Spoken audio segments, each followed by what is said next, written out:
Welcome, folks, to our podcast, Therapy on a Tangent, the podcast where two therapists nerd out about our geeky passions and mental health. I'm Zori, and today my co-host Natalie is not with us. Don't worry, she didn't hop on a cat bus and get spirited away with Totoro. She will be back. But keeping me company today is our first guest co-host, scholar, counselor, amazing person, and my dear friend, Dr. Breon Rose. Dr. Breon Rose, PhD, LCPC, is an assistant professor, researcher, and licensed clinical professional counselor in the state of Illinois. Breon attained his MA in counseling from Adler University in 2015 and his PhD from University of Missouri, St. Louis in 2024. Across his career, Dr. Rose has provided individual, couples, and group therapy to diverse people seeking to improve their mental health. Dr. Rose has also served as a clinical supervisor, assistant director, and consultant for various organizations. Dr. Rose's scholarship focuses on relational health, geosocial and video game technology, as well as supporting Black affectional minorities. Thank you, Dr. Rose, Breon, for being our special guest co-host for this episode and going on a tangent with us. So before we talk about your research, which is so cool, and I'm not just saying that because I'm your friend, you gotta answer Natalie's and mine favorite question. What are you currently geeking out about? Okay, how many things can I list? Whatever you want to talk about. Okay. So anime, right? So you are familiar with Jujutsu Kaisen, JJK? Yes. Okay, Yes. so I am tired of waiting on the anime to come out. So I decided to read the manga, and I just started the Culling Game arc, and it is a lot for me right now, but I am so invested in it. I've been reading it late hours of the night, trying to get through it. And I'm really geeking out about the fights that are happening with some of well, am I spoiling it for you? I'm sorry. Like, I'm not spoiling it for you. Spoilers. Our listeners should know there's always spoilers. So Wow. Go for it. Okay, so not gonna give too much, but there are some amazing fights with some of the main Jujutsu sorcerers that are a part of the series. So that is one thing that I'm geeking out about right now. Are you familiar with Frieren as well? Are you familiar with that? Have you heard about Frieren? I've heard that's the one with like the elf girl or elf woman, right? Yes. Okay. Yes. It is so good. I was not expecting it to be as good as it is, but it was like I don't know, it feels very like homey, but very maybe engaging. So many great fights, but then on top of that, there are like life lessons embedded within some of the episodes, and so that's been really good for me to kind of like learn more about the artistry, and then also the author of Frieren, and then also talking about the next season that's coming out. I'm really invested in that as well. And then lastly, so much Marvel Rivals, the video game. Have you played it all? Heard about it at all? I have not played, but I have heard about it. Like, yes. Tell me about it. So essentially, you get to play some of your favorite Marvel characters. That could be a villain or a hero. And recently, they just introduced Emma Frost to the roster. Yeah. A baddie. Yeah, literally. Like, if you see the game design, like, everyone's a baddie. Everyone looks great. It's really fun. It's really engaging. And then on top of that, she's a tank, which is one of my favorite classes aside from a mage. And so I've really been geeking out about that. Been playing it with some of my friends online, and it's been something that is one of my favorite games of recent years. So if you have not played it yet, if you're into maybe games that feel less sometimes first-person shooters can be like really competitive, really like skill-oriented, etc. But it feels like a fun way to engage with people, and it's pretty user-friendly. So those are the things that I'm geeking out about. And I have to ask you a question. As a fellow anime manga girly, do you typically watch anime first and then read manga, or is it like you do one more than the other? Like, which is your preference, or are you like both? Okay, so great question. Formally, it would be I would read the manga before watching the anime. However, since grad school and the lack of time, right? Like the lack of time, and then also reading, for leisure time, it has been a little more limited than I would like for it to be. So I kind of am more of an anime person now. However, like I said, waiting for JJK to kind of roll back into the next season, I was like, I don't want to keep waiting. I have a little bit more time, so I'm gonna go read the manga and catch up on things. So I actually like prefer to read the manga. I'm behind on Hunter x Hunter. I'm familiar with that one as well. Yes. So, sometimes that manga is, it's here one day and then it's gone another. So, Yep. like that was, Yep. so that was one of the main ones that I used to read. And so I think that kind of helped me to maybe focus more on anime because, again, grad school plus the uncertainty of when a manga is coming out again, I kind of stepped away from that. So, yeah, Mm-hmm. Yeah. Okay. Sorry. Another follow-up question. of course. Sub or dub? It really depends. Okay. So it depends on where I'm at, energy wise. It also Mm-hmm. depends on the time of day I'm actually watching. Typically I prefer the sub, right? Okay. Typically I prefer the sub. Mm-hmm. Sometimes the dub can be a little outrageous, like it just sounds outrageous sometimes, but That's also I think fair.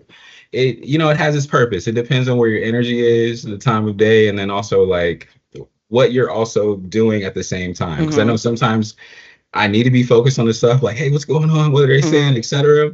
But if I'm like multitasking and doing something else, like the dub will suffice. But usually, Mm-hmm. I prefer the sub. Usually. Yeah. Yeah. No, that's fair. That's fair. What about you? Uh, so for me, Natalie and I are doing this mini series on Arcane, the TV show on Netflix. Have you seen it? Yes, yes. Yeah. So I had kind of been holding off on watching the second season because, it's a good show, but it's just like you got to be in the right mindset sometimes for it. So, anyway, in order to do this mini series and not just to rely on what I've seen on Tumblr, because I don't care about spoilers, I always go to Tumblr and like, am I going to like this? Tumblr is like, says no.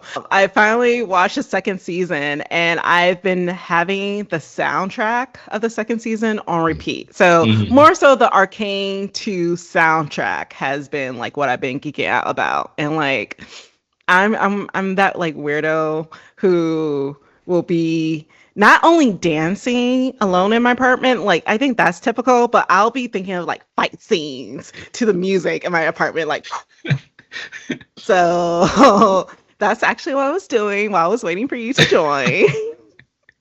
Wow, wow. Okay, yeah. So uh mhm. no, no. I'm just thinking. Like I feel like grad school also helped me to refine that, like dancing alone in your apartment sort of headspace that you're in. Sometimes I feel it's very empowering. Like it could be feeling spiritual as well. So I hear Yeah. you with that, and I need to finish some episodes in Arcane season 2, but the soundtrack is really good. So Yeah. I believe you there. Yeah. So, I mean, then don't listen to our podcast because, again, we'll have spoilers. I think by the time that this episode goes out, we'll either be have the last episode of our miniseries for Arcane will have just gone out, or it'll be the episode after this episode. But yeah, again, Natalie and I like to record in the future or in the past, I guess. So, but yeah, Yeah. that's what's been on my mind. Arcane 2 and just trying to find solace in fan fiction because if you haven't heard our fan fiction episode, sometimes when I'm like, I want more, I go to fan fiction. Yeah. I, hearing you say this, I need to get back on IG because I have been like removed from social media for a while now, trying to Probably get for the myself together. best. Yeah, yeah, and especially now, considering the roles that I occupy, just trying to keep my wellness, in place. But I'm missing out on so many good opportunities to connect again with your work, but then also the great things that people are doing out there. So I need to resurface back on social media because that sounds very interesting, and I do want to listen to that because I loved Arcane. So yeah. Yeah. Cool. Well, thanks for sharing what you've been geeking out about. I love it. And now, especially since like I have you saying that you like some of the shows that I've been like kind of like, should I watch? Should I not? I'll probably watch them more. Yeah, But once the please. semester ends, not now. I'm under grading papers. But awkward transition. So, Breon, your dissertation was titled Diverse Gamers, Resistance Through Video Gameplay. And as our listeners know, Natalie and I love video games. And also, as our listeners know, I will go on a tangent about diversity within video games and video game players. But anyway, your dissertation focused on expanding awareness and clinical understanding of video game technology and human experience for gamers of color. So, to kick us off, can you tell our listeners about what sparked your interest in the intersection of gaming culture, technology, and racial identity? Ooh, yeah. Well, I don't want to take up all your time here, but I think for me, I will say a lot of it came from personal experience, playing video games throughout my life. So I've been playing video games since as long as I can remember, maybe early as 5, 6 years old. I don't know Hmm. if you don't want to age myself here, but I remember having like little portable games where you put the Hmm. batteries in the back and then you could play like this really 2-bit character who was like can only do 3 moves. And I remember having like a Street Fighter one and a Sonic one. Hmm. But I remember being really fascinated with being able to kind of go somewhere else and kind of adopt a different identity, engage in video games in a different way. And so that kind of sparked my interest in video game technology. And that kind of expanded as I was going through my development as a person. So around, my adolescence is when, not to get too serious here, but there were some things going on in my community. There were some things going on in my home, Hmm. and the only place of solace that I had was video game spaces. I was able to kind of engage with so many different computer games, Age of Wonders, Age of Empires. I was really into like RTS games and being able to like Hmm. build things, but it was a safe haven for me. And I remember being really invested in some of the video games that allow for me to imagine myself differently, and also for me to like get immersed in these really cool stories. I don't know if I declared this yet, but I am an RPG player. So that is my Woo! number one genre. Yeah, exactly. Exactly. And so people, like say RPGs are slow, but like RPG is about world building, it's about skill Hmm. development, it's about character customization. And those Hmm. were things that were particularly important for me at that time because I was figuring out who I was as a person, and then also exploring my identity as, an emerging, young gay man. And Hmm. so that was something that was instrumental in me just trying different stories and narratives, but then also the customization piece, like being able to customize a character in a fashion that felt reflective of who I was in my core, if I'm Hmm. making sense with all that. No, And so definitely. that kind of expanded as I became a clinician. So getting my bachelor's in psychology, I was in my undergrad, and it was one of the first time I started playing video games with another person. He was a good friend. We would play Marvel Rival, well, not Marvel Rival, excuse me, I'm thinking about earlier. We we would play Marvel versus Capcom, and I Hmm. would be accustomed again to playing RPGs in my own little, siloed environment. But then I was like, oh, I'm playing with another person, and they're teaching me things. They're helping me to like learn the game. But then on top of it, there's a competitive spirit, there's a collaborative spirit, Hmm. and this kind of moved on to other games that we would play together. So that's when I got into League of Legends. Are you familiar with Hmm. League of Legends? Okay. Arcane, yes, Oh yes. yeah, okay. We just talked about this. Sorry, but some people have watched Arcane and they have not heard of League of Legends, and I thought that was so interesting. I'm like, you don't know where this is from? Have you do you not watch TV shows just to do a deep dive rabbit hole into the origins of it? Yeah, Are I you was a like, normal person? yeah, I was like, what is that about? But also I understand, and that's cool that Arcane can stand, without having Hmm. awareness of League of Legends. But when I was playing League of Legends with my friends, it would be this bigotry that was normalized Mm. online. It would be people saying homophobic stuff, sexist stuff, racist stuff. And it was Hmm. like, wow, like this is normal. It was so normal that I was like, oh, well, I just expected it whenever I logged into the game. And then on top of that, it was like people would often say, like, oh, this doesn't matter. It's not real life. Just log out. Like Hmm. that was a lot of what the rhetoric would say, at least back then. And that was just across, the internet. It wasn't necessarily just with video games. It was the internet just in general. Like if you're bothered by something, just log out. It's not real life. And that was something that I didn't necessarily resonate with because it's like, hey, it is my real life. Like this is Hmm. something that's really important to me. And not only that, but I was able to find aspects of myself by connecting with other people like me through the internet, through Hmm. cyberspace. So I really was kind of like opposed to this aspect of like it's not real life, it's not real life. However, unfortunately, like when I was going through my graduate process, getting my master's, I was kind of discouraged from exploring video game technology as a topic Hmm. because it was like, this isn't serious. Our field wouldn't Hmm. maybe engage with it. It's kind of a childish endeavor. Hmm. And it really doesn't have a place when it comes to like the clinical side of things. So I kind of get discouraged. I was transitioning out of my program and I was thinking about a doctorate process, like what it would mean for me to explore certain concepts that I was interested in. Hmm. And I was groveling to my best friend, also an Aries, who was, yeah, Aries. Shout out to Aries. I love Aries. And so groveling to my best friend about, not being able to explore what I want to explore, which is video game technology, because I'm getting discouraged by that, and I'm a young clinician, and I'm, being impressioned by some of the senior scholars and some of the senior clinicians. And my best friend was like, hey, I don't believe that. Here's this Twitter profile that you need to check out with this scholar who talks about intersectional technology and how technology can be a microcosm of society at a whole. And so Dr. Kashana Gray was her name. Followed her. Love her. Yeah, super fantastic person. Read her book. And I was like, wow, yeah, you're doing the work that really speaks to me as a person. And then came across so many other scholars who were doing this work about how technology is a real space and it is a part of how we sort of navigate the world. And came across her work. She invited me to play video games with her one day. And then it was like, hey, no, I'm going for this. You're doing it. I see you expanding in your particular discipline, and I want to do it in mine as well. So that kind of started me to want to explore this topic. I'm going to pause there. No, I love that. And I mean, not to speak too much for Natalie, but I know that in our master's program, because Natalie, the lore of Natalie and I, we were both in the same master's program, and we had to do like a end of the program project. And she was like, I want to do it on video games. Like, no one talks about video games. And, people are just like, video games. And I a little bit was just like, no, that's cool. I love video games, but how? What? Yeah. I like do it, obviously, but like what?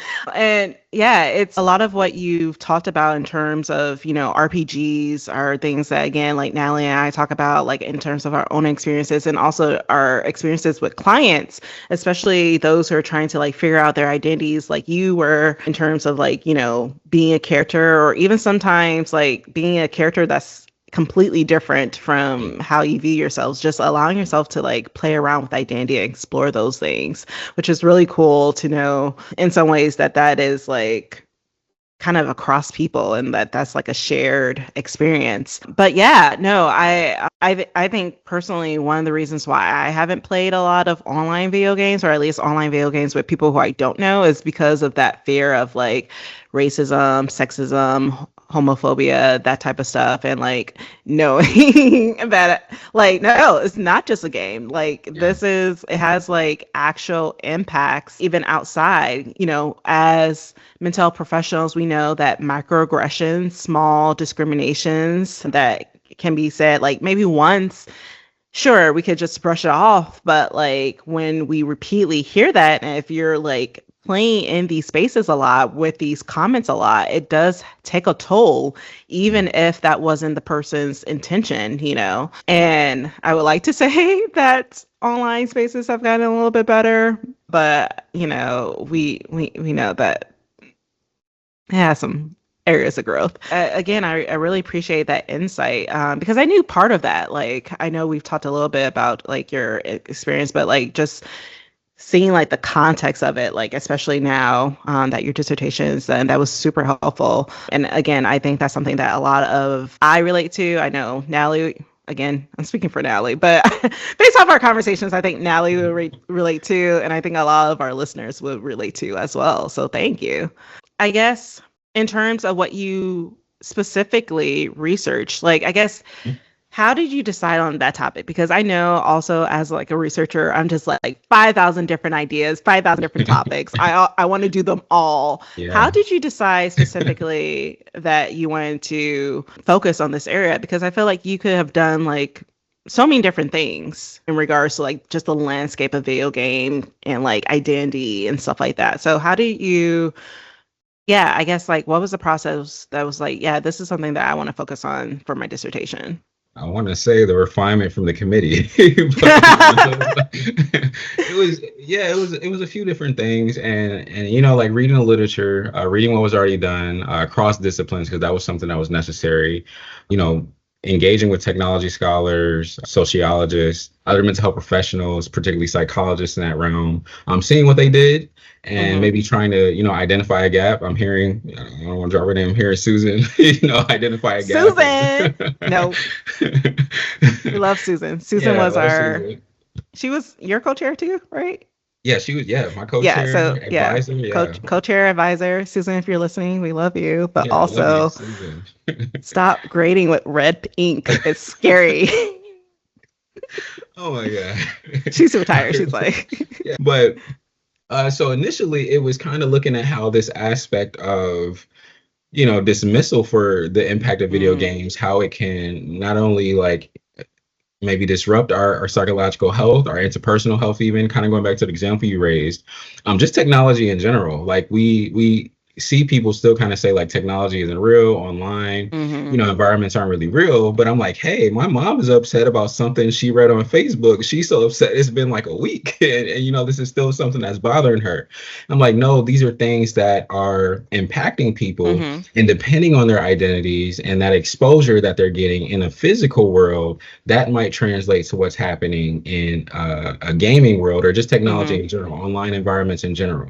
And we see it across the board, just with geosocial apps, but with video games in particular. That was something that I had a lot of experience with because so much bigotry was occurring in that space and it was mm-hmm, just normalized. And so I'm like, well, if there's bigotry in the video game space and there's bigotry in the physical space, then that means that if we're playing video games to maybe escape this and we're introduced to it in a gaming space, what is that doing to our health? And especially when gaming should be about, exploration, mm-hmm, fantasy, and giving you an opportunity to really engage with not only aspects of yourself differently, but the world at large. And mm-hmm, so I think for me, kind of going back to this aspect of microaggressions, I'm like, well, I want to go beyond microaggressions. Like initially I started with trauma, like racialized trauma. mm-hmm, Unfortunately, the measures that I wanted to look at, my committee was like, oh, no, I don't know if that'll be good for right now. mm-hmm, So I thought about it from maybe a stress lens, so like mm-hmm, racialized distress. And I thought about that because considering your identity, so if you're someone with a marginalized identity, person of color, someone who has a queer identity or affectional identity, that creates layers of your possible oppression or what you're exposed to.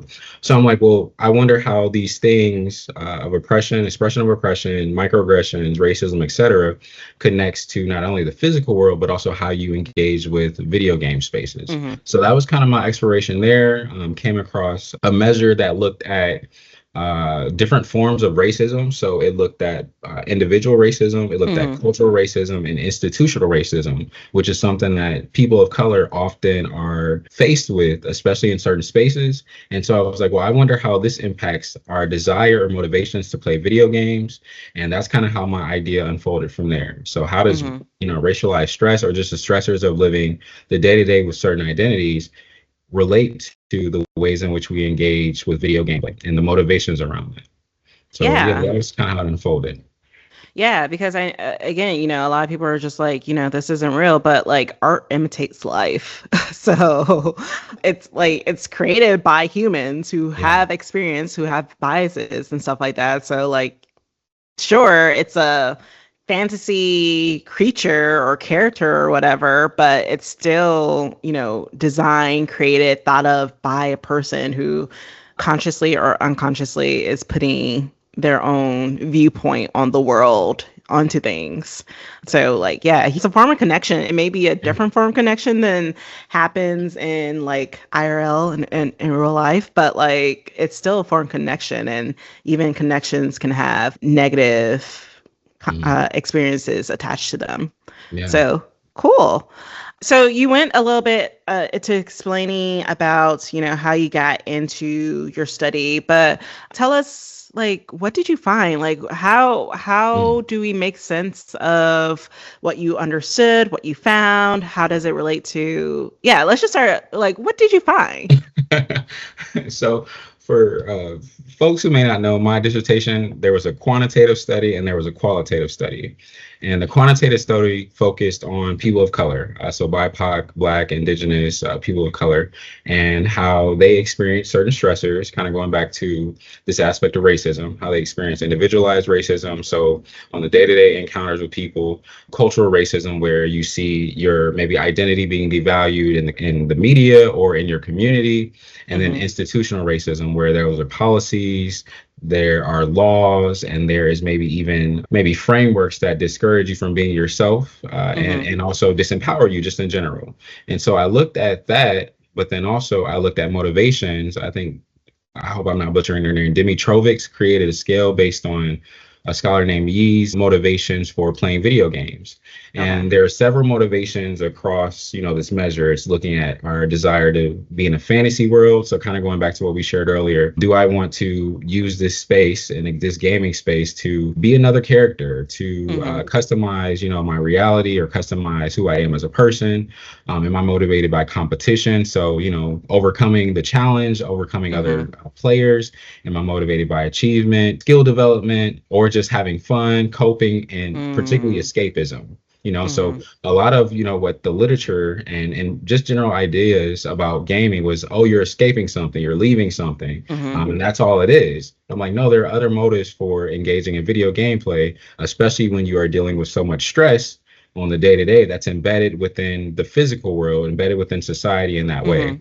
And so what I found was people of color, particularly a lot of Black folks, a lot of Latinx folks, they play video games recreationally to cope with dealing with different forms of racism. So my study kind of found that several motivating factors, particularly around coping, recreational gameplay, which is I'm playing video games for fun, had a relationship with being exposed to cultural racism and institutional racism. Okay. And a lot of what motivated people of color was that I'm playing video games to overcome some of the aspects of the stress that I'm dealing with on a daily.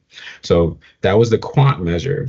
And that also was looking at psychological well-being. So unfortunately, my measure has some issues. So I had to look at psychological well-being as a whole rather than some of the subscales, which looked at different forms of psychological well-being. I feel like I'm really going back to that time where I'm talking about my dissertation.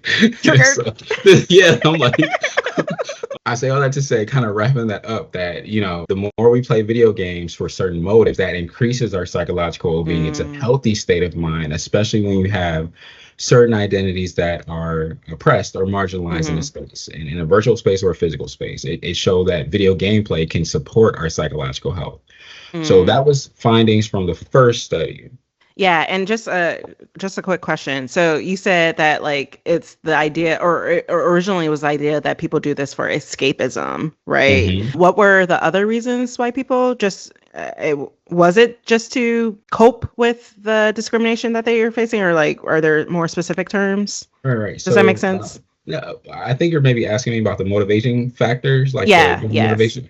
Yeah, so Demi Trovic scale measures your motivations for playing video games, online video games. So that could be skill development, which is like, hey, I want to develop skills, but also we know that if we're developing certain skills, we feel more confident about ourselves. Like I feel like, oh, well, I can do these things now because I at least have one space that I feel confident in that I could develop certain skills. So it doesn't have to be a physical space, but somewhere I feel like I am capable of developing these skills.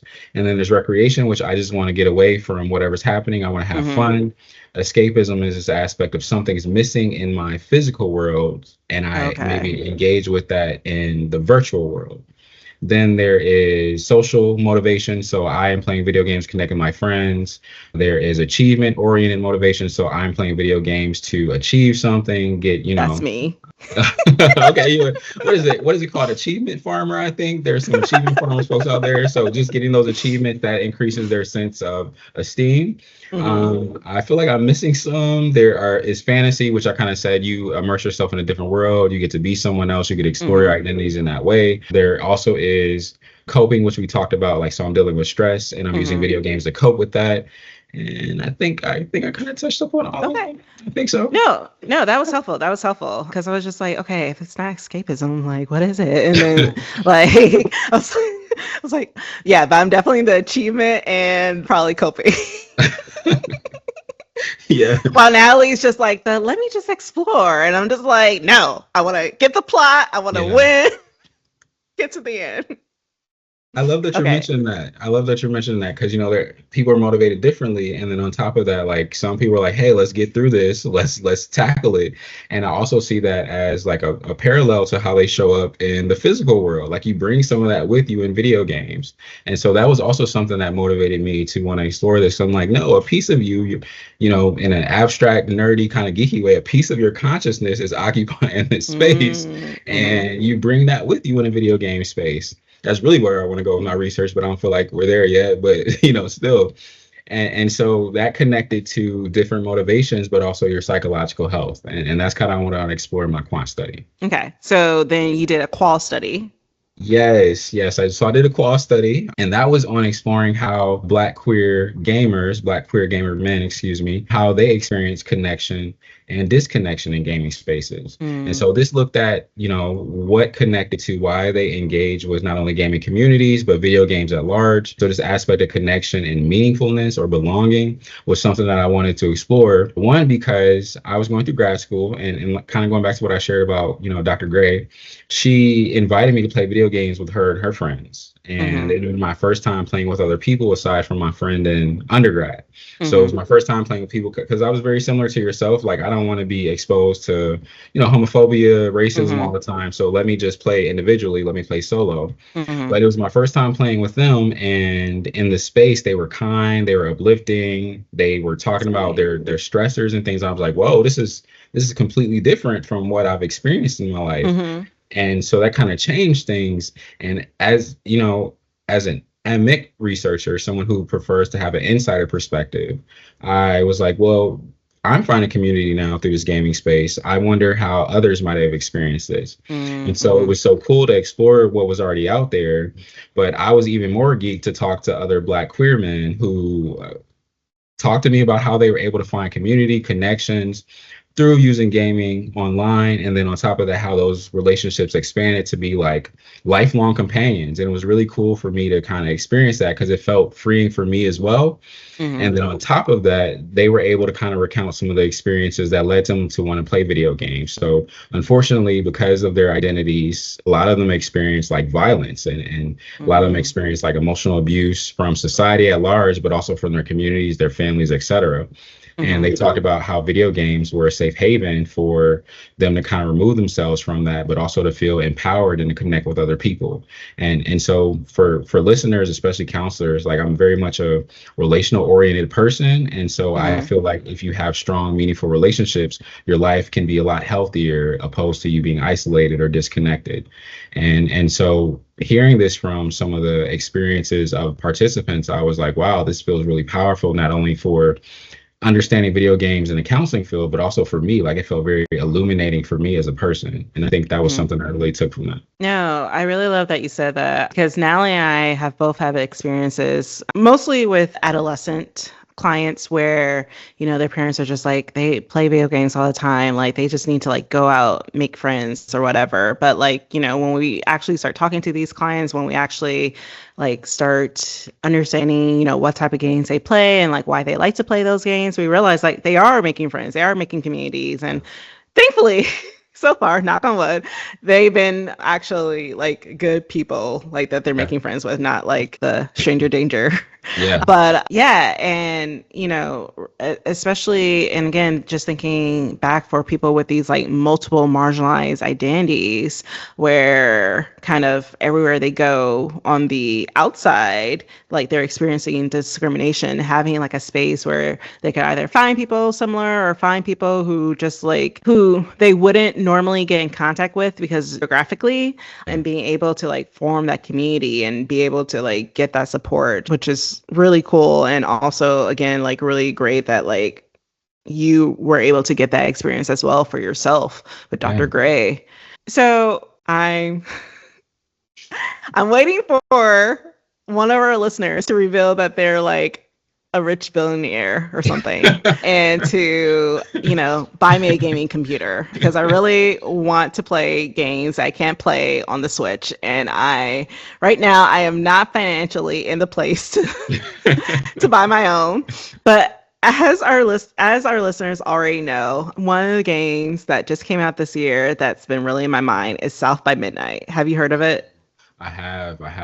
So I've been watching it on YouTube. I've been watching other people play on YouTube because, again, it's only on Xbox or Stream, and I have neither. Or, sorry, Steam, that's what I meant. And I have neither. But what I really like about it is, even though I believe it was developed by a Canadian crew, they brought in experts from Louisiana because it takes place in Louisiana. They brought in experts from Louisiana, people who really knew a lot about the lore of the topic.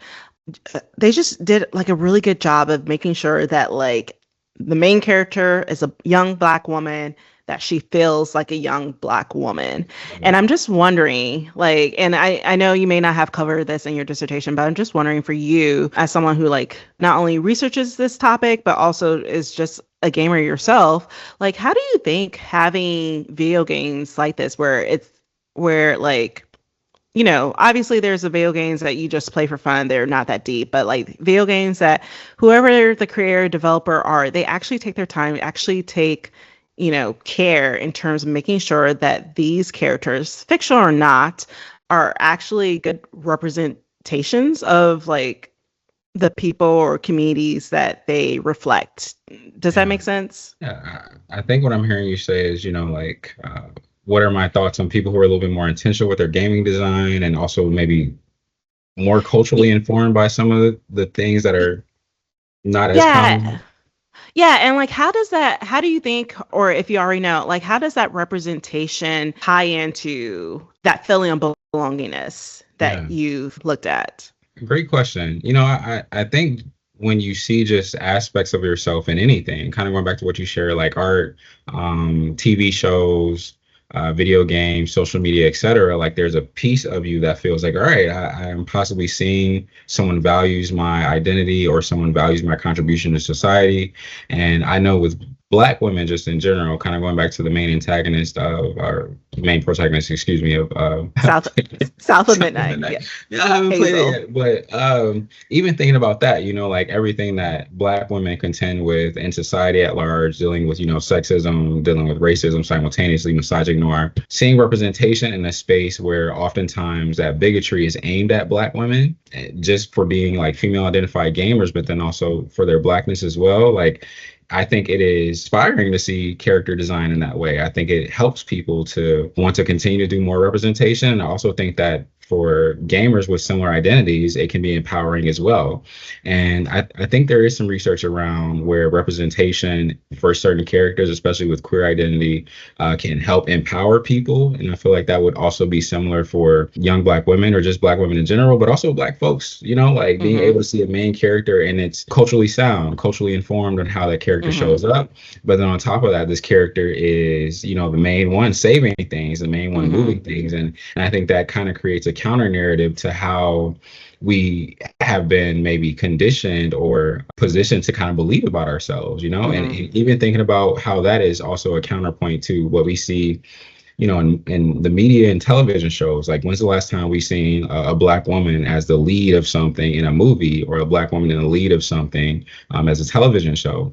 So I Mm-hmm. think representation just in general is always healthy when we have different people who are different kinds of people who are one being shown, and also being shown in a way that is reflective of intention, but also their cultural identities.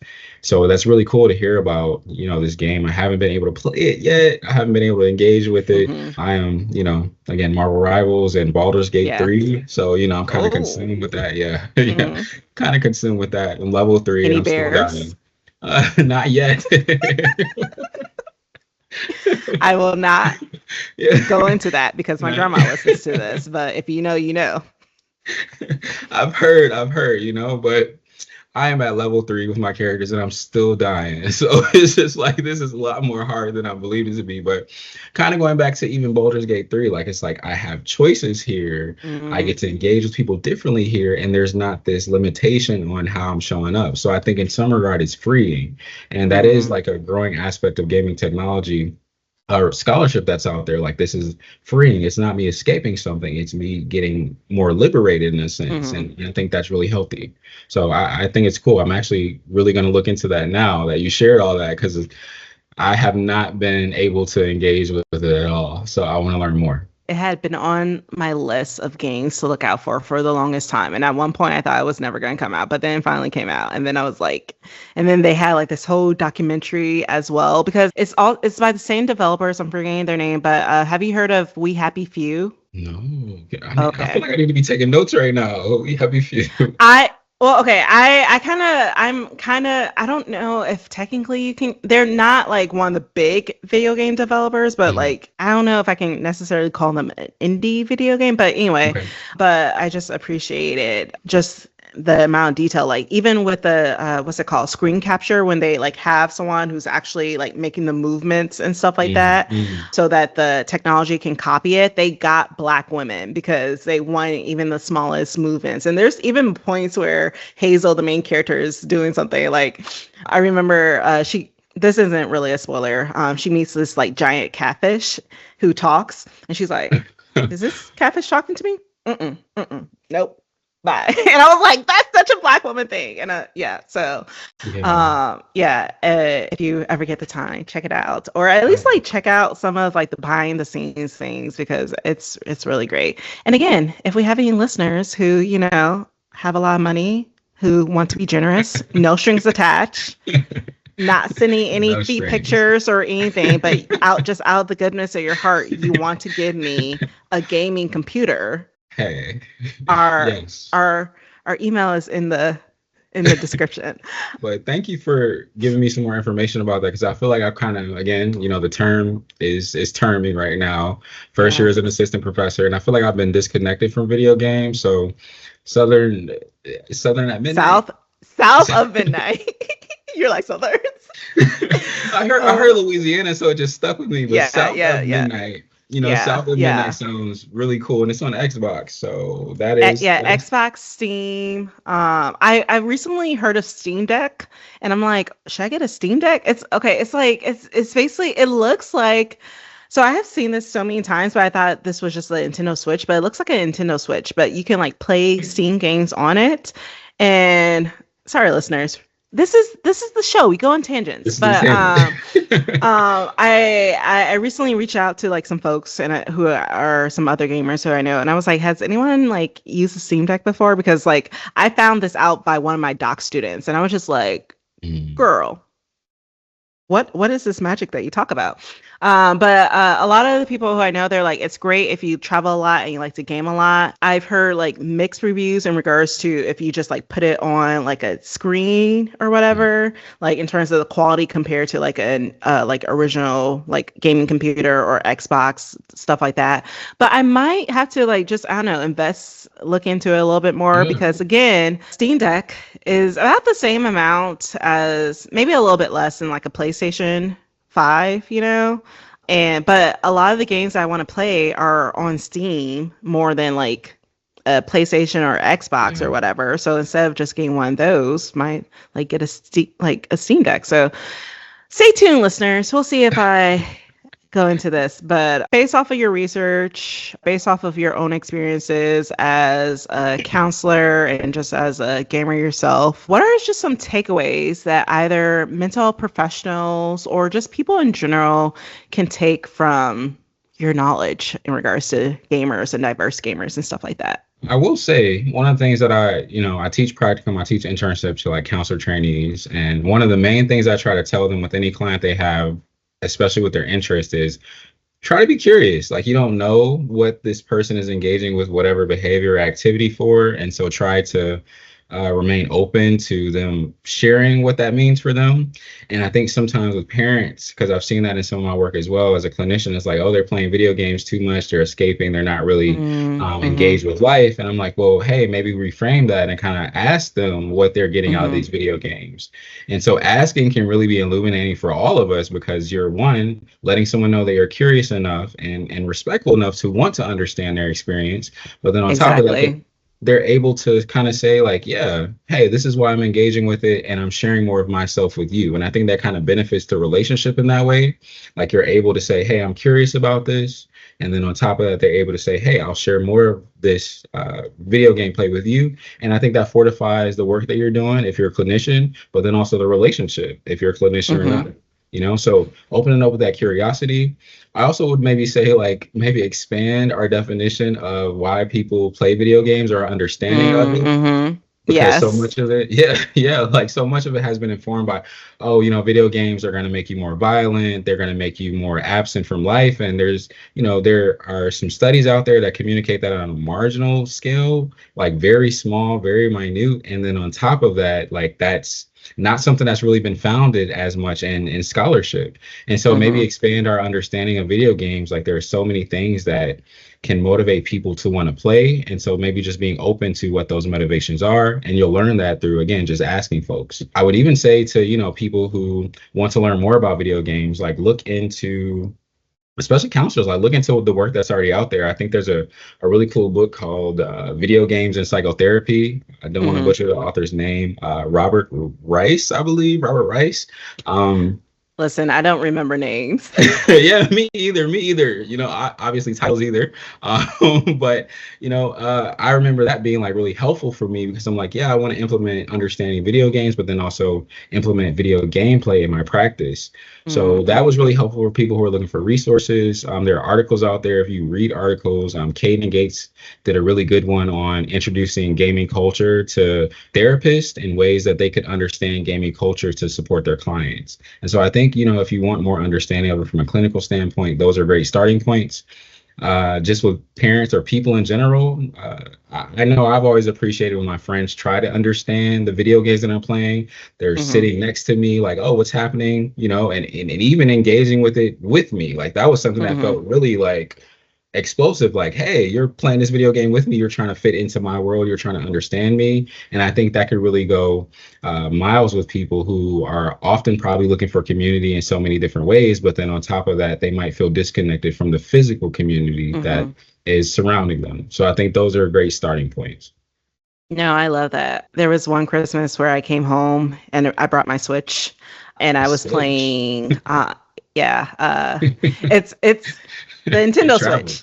travels. Yeah, it travels. It travels. Take my If you ask my mom, it's the house's Switch, and I'm just like, it's my Switch. Santa gave it to me. But anyway, I remember I had got Animal Crossing and I was playing it on the big screen on the TV in our living room, and my grandma was visiting that time, and she just sat down. She's like, "Look at that little girl. Her feet goes tap tap tap tap tap tap tap," and like she's if you ask her like what is Animal Crossing, like what's the point, like what are the objectives, she cannot tell you. But like still, that was like a cute little moment that made me think about that. Where again, has no clue what Animal Crossing is, why do the things at Animal Crossing. She's just like, you going fishing? Ooh, pull the fish in. I'm just like, okay, great. So no, yeah. That Animal Crossing, your granny has some valid points there because I know when I was playing, I was like, oh, where am I going? Like I'm just doing these things. That's really the reason why I got it. Which I'm like, I'm just doing things, and then I remember the Islanders, like they were talking to me. I'm like, wow, this feels so warm, but then also like I'm like, oh, I'm really doing something on this little island. So it feels that Mm. way. Great question. Until you're gone for a few days, and then they're like, "Oh, thought you were dead," and I'm just like, "Wow, attacked, Can attacked." can I share something about you judging me? During the dissertation phase, I was gone from my island for like a year, Uh and I huh. felt so bad when I came back, and they were like, "Oh, where have you been? We missed you." And I was like, "Oh my gosh!" Like that was the first time Oh, I was like, "Oh my gosh, my Islanders." So yeah, that is maybe you just definitely got different something. islanders. Mine are sassy. They're like, "We thought you were dead. Wow, wow, Welcome back, I guess." And I'm just like, "Damn, wow. okay." Wow, you got a different island over there. Yeah, a different island. You running a tight ship, clearly. So yeah. Well, final question for you, Breon. What's next? Like, do you have anything coming up? Any research that you're working on? Anything that you want to promote? Not necessarily any promotion, but I can tell you some of the things that I'm working on. So, things that are gaming related, technology related. I actually plan on, well, I am collaborating with Dr. Kashana Gray. We're working on maybe a template now for, you're familiar with ChatGPT, right? Of course. Yes, yes. So there are people who are looking for connection through ChatGPT. There are Mm-hmm. young people who have Mm-hmm. ChatGPT girlfriends or partners, Mm-hmm. boyfriends, etc. And then there are also people who are using ChatGPT to find therapy. And so we Mm-hmm. are writing a manuscript. we're writing a manuscript, looking at how that is related to our interpersonal health, but then also what are the pitfalls of that. And we just started working on that maybe 2 or so weeks ago. So I'm excited about that. Also, I am working on a manuscript for a geosocial app for those who are not familiar. So geosocial apps, particularly for queer identified folks, they are ways to find community, find other people like you. They're usually in close proximity to where you are, kind of gives your location, kind of does not. It just so gives you like dating apps or like what happens with like yeah, I was gonna segue into that, but yeah, or Pokemon Go. Pokemon Go. That's another. Yeah. But yeah, essentially dating apps, right? So things like for those who are familiar, like Grindr, Jacked, Scruffy's, those sort of things. But even things like Tinder, even things like Bumble, even things like Hinge. Are we connecting in the ways in which the app professes that we're connecting, or is it something that's maybe still in our energy? How are we engaging with it, et cetera? So I'm looking at how people, particularly Black affectional minorities, engage with geosocial apps. Are they finding connection, or are they feeling even more disconnected from the experience? And oftentimes the literature out there for geosocial apps is like, hey, it's an ongoing thing where you see so many options that you don't select an option, you don't engage with people because it's so much out there. And that's how the apps are designed to keep you committed to scrolling or swiping. And I'm wondering how this is impacting people who are really looking for a community already, especially if they don't have it in their physical environments. So I'm actually working on that now. And then my dissertation, I have 3 manuscripts from my dissertation. And I'm meeting with Susan about the quant because we're doing a confirmatory factor analysis for psychological well-being measures. So it's SEM. It's SEM. Yeah. Don't listen to her. She'll say it's not. It's SEM. I'm probably going to have you as emotional support, when we're going through this, because I don't know what I'm in for, but she is super excited about it. And I'm really excited to kind of get my work out there. My dissertation was just cited by a really cool technology scholar. Yeah, I was really excited about that. Thank you. So that really motivated me to get some of these other manuscripts out. And I believe I'll have those out by, I believe I'll have those submitted by the next month. So I'm excited about that. Nice. Yes.